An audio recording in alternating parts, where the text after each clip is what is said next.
G'day, guys. How's it all going? Well, this is probably going to be the easiest Rust tutorial that you'll ever do. And that is because this video is based on learning how to write comments in Rust.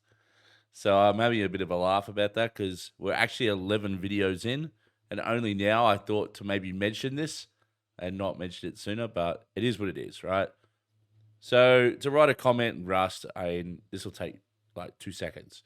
So you have two double forward slashes, and then you just write, "This is a comment."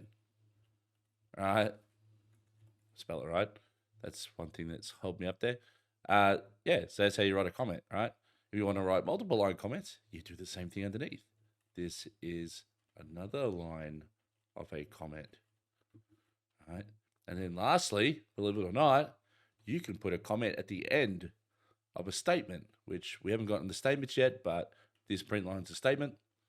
And you can write end of statement or end of line comment.